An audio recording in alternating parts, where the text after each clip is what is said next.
Shalom, familia sefardía.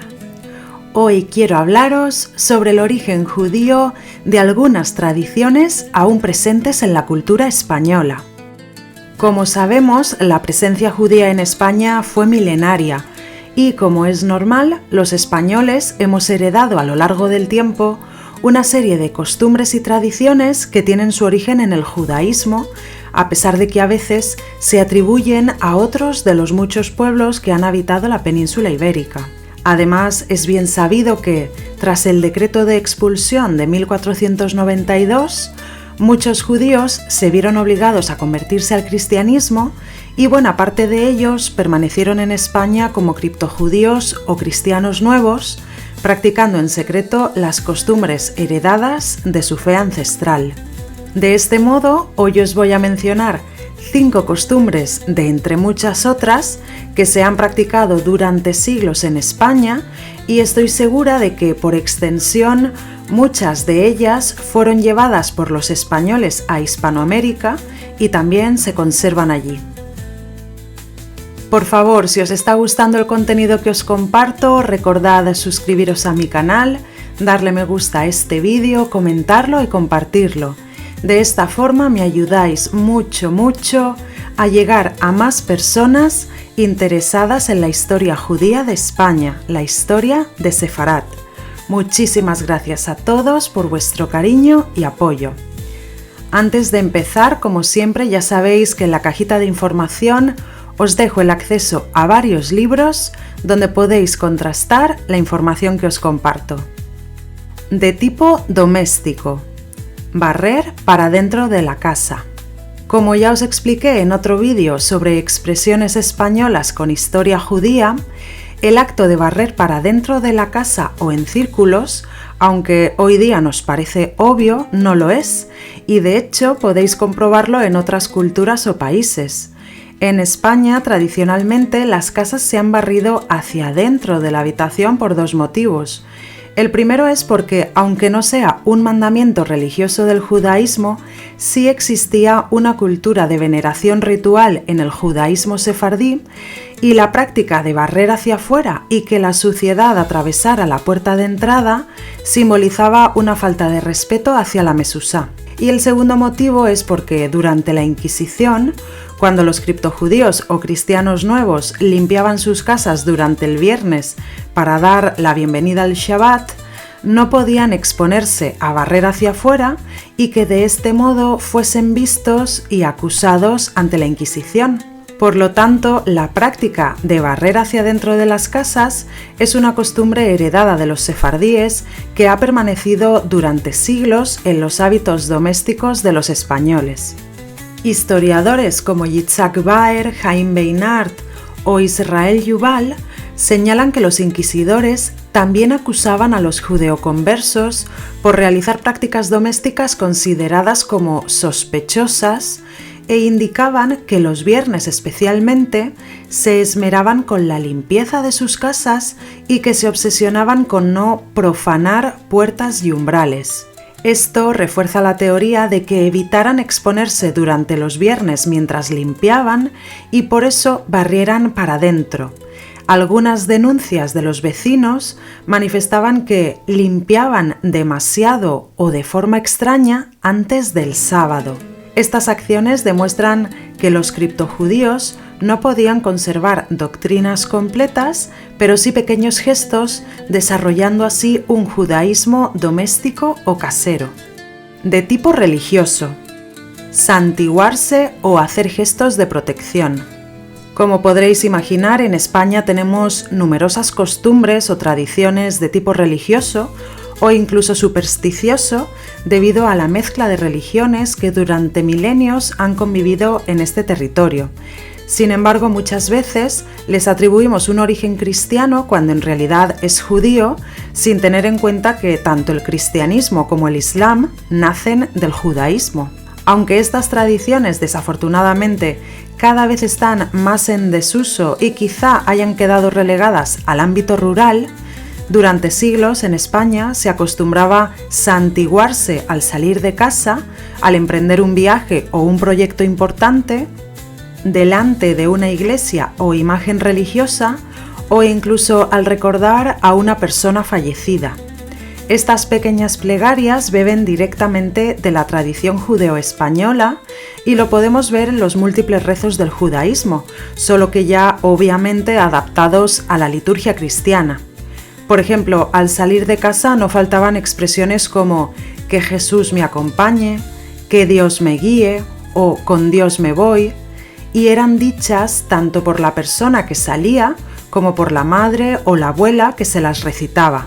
En el judaísmo, al salir de casa, la expresión más común es que el Eterno guarde mi salida y mi entrada.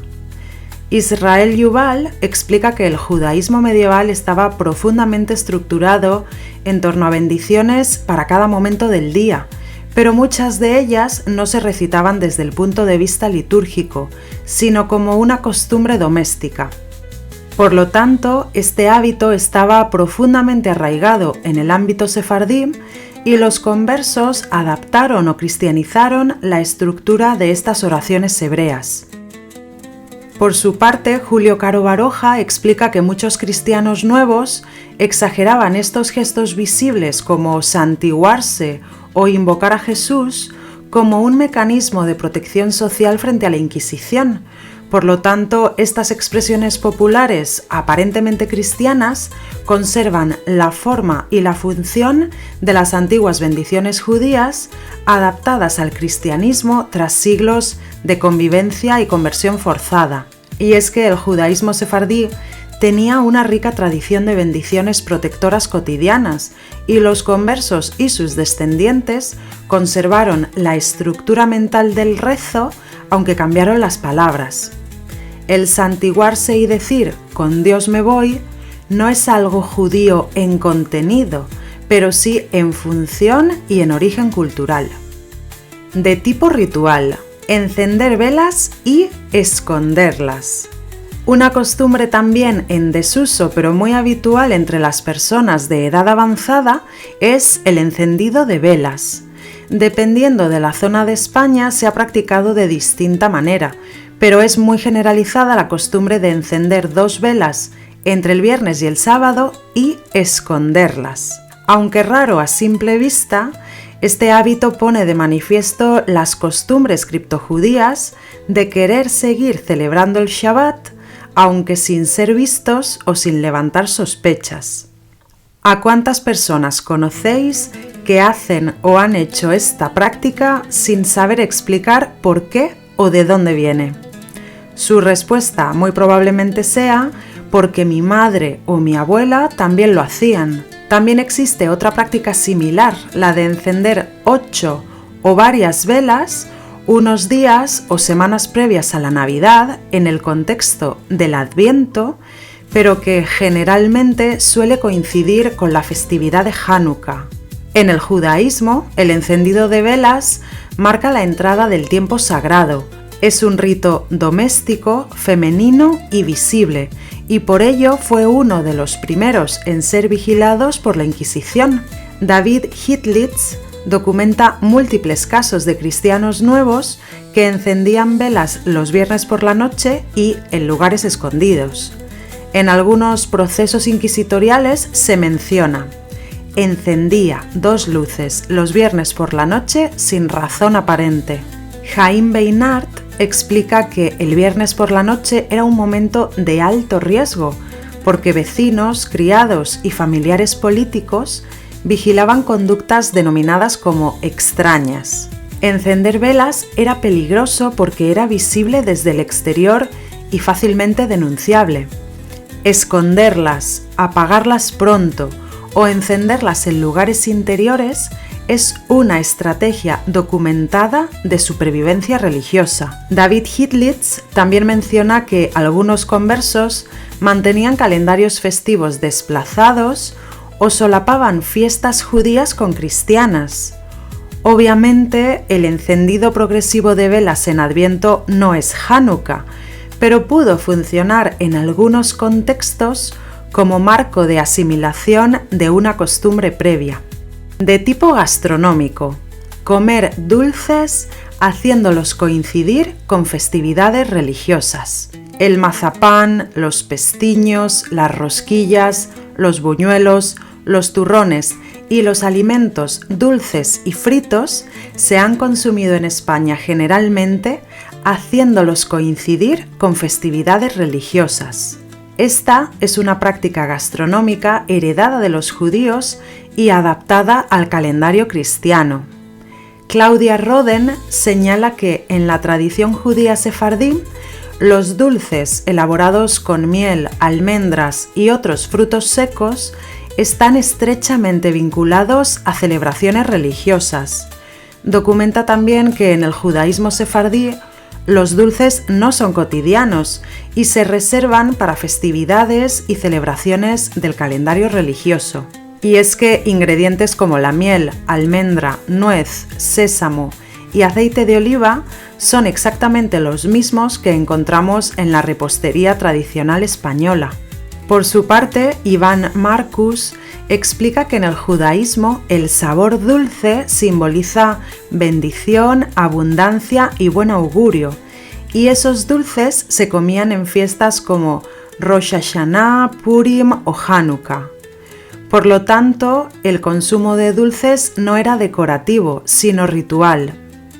Por ejemplo, tras la expulsión, el mazapán y los dulces con almendra y miel no desaparecen, sino que se cristianizan y se asocian a festividades como la Navidad o el Corpus.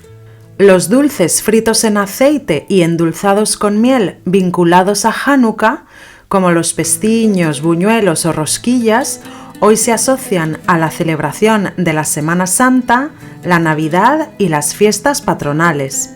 Es decir, no son dulces creados para el cristianismo, sino dulces reubicados en el calendario cristiano. Se conservaron técnicas, ingredientes y su carácter festivo, aunque perdieron en muchos casos la memoria de su origen. De tipo funerario, lavar, amortajar y velar a los muertos. Aunque estas son prácticas presentes desde hace milenios en numerosas culturas, la costumbre concreta de lavar el cuerpo del difunto, amortajarlo con una tela o sábana blanca y velarlo durante al menos un día procede de manera directa de la tradición judía sefardí. Este ritual tenía como finalidad asegurar la pureza del cuerpo y prepararlo adecuadamente para el descanso final como expresión de respeto y cuidado espiritual. En España, hasta hace apenas unas décadas, estas tareas se realizaban en el ámbito doméstico. La familia lavaba al muerto, lo preparaba para el entierro y lo velaba en casa, acompañándolo de forma continua.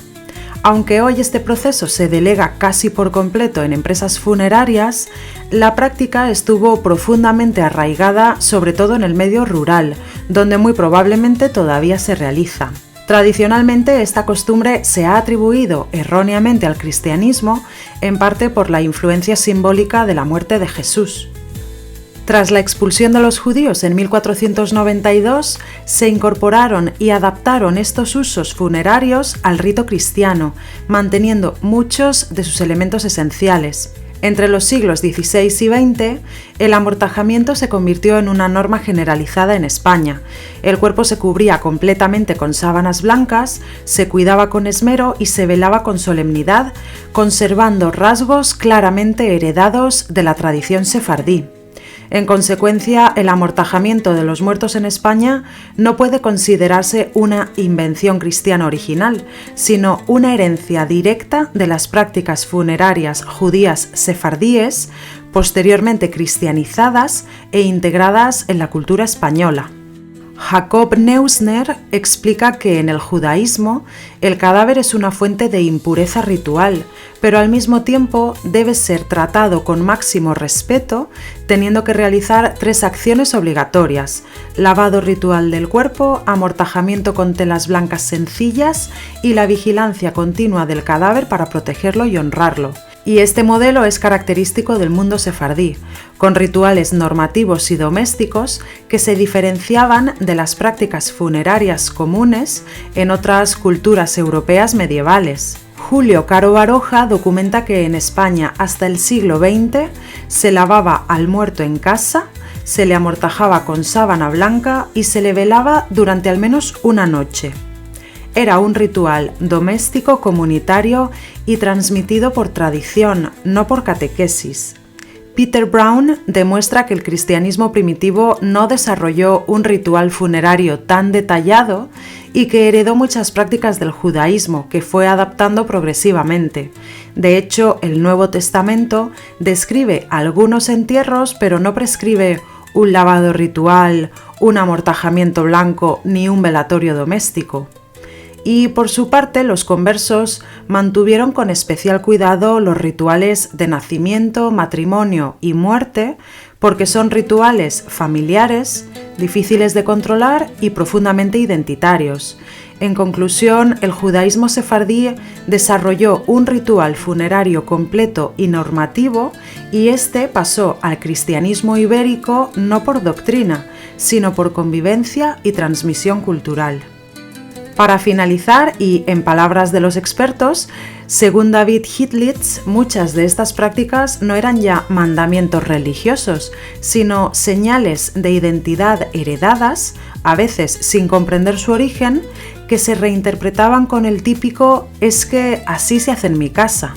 Haim Beinart y René Levin Melamed subrayan la importancia de las mujeres judeo-españolas como las principales guardianas del criptojudaísmo y transmisoras de costumbres religiosas domésticas, especialmente de rituales nocturnos ligados al fuego, la comida y el tiempo, puesto que muchas denuncias inquisitoriales se basaban en frases como «lo aprendió de su madre». La transmisión fue doméstica, femenina y oral, lo cual explica su supervivencia en ámbitos rurales. Por su parte, Julio Caro Baroja insiste en que España conservó una enorme cantidad de gestos culturales de origen judío que pasaron al acervo popular sin conciencia de su origen, y algunas de estas tradiciones se han practicado durante siglos sin saber que incluso pudieron ser estrategias de supervivencia cultural.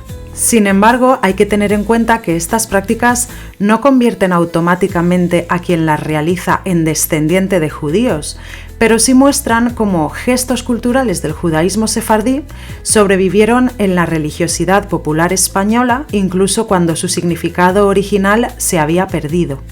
Y hasta aquí llega el vídeo de hoy. ¿Qué os ha parecido esta información? ¿Os imaginabais que estos hábitos estaban vinculados directamente con la tradición judía? ¿O creíais que su origen procedía de otros pueblos o religiones? ¿Os gustaría que hiciera una segunda parte de este vídeo? Decídmelo en los comentarios, por favor, y no olvidéis decirme cuántas de estas tradiciones conocéis. Hoy me gustaría terminar precisamente con el texto de un proceso de fe bastante conocido y datado entre finales del siglo XV e inicios del XVI. Se trata del caso de Aldonza Fernández, casada con Pedro Fernández Hierro y vecinos de la localidad de Molina, en la provincia de Guadalajara. Este caso fue seguido, según se indica, por el Tribunal de la Inquisición de Cuenca. Fue condenada, entre otras penas, a confiscación de sus bienes por judaizante. Muchas gracias por vuestro cariño y apoyo y nos vemos en el próximo vídeo. En el proceso contra Aldonza Fernández, mujer de Pedro Fernández Herrero de Molina. Primeramente dijo el testigo que conoce a la dicha Aldonza Fernández en esta villa de Molina, por vista y conversación de muchos años, y que sabe y es público y notorio en esta dicha villa cómo la dicha Aldonza es y fue tenida por conversa, y que guardaba y guardó ritos y ceremonias de la ley de Moisés. y especialmente dijo que los viernes por la tarde limpiaba su casa y aderezaba la mesa con manteles limpios y que encendía candiles antes que se pusiese el sol y que los dejaba arder toda la noche del sábado y que no hacía labor los sábados ni consentía que en su casa se hiciese y que decía ciertas palabras y oraciones cuando salía de su casa, las cuales este testigo no entiende, y que comía pan cenceño y ciertas viandas en tiempo de la Pascua de los judíos y que hacía dulces y guisados a la manera judaica, y que todo lo susodicho lo sabe por haberlo visto muchas veces y oído decir a otras personas y que es público y notorio. Y preguntado, dijo que no le toca odio ni enemistad con la dicha aldonsa. Ratificado, dijo que es verdad.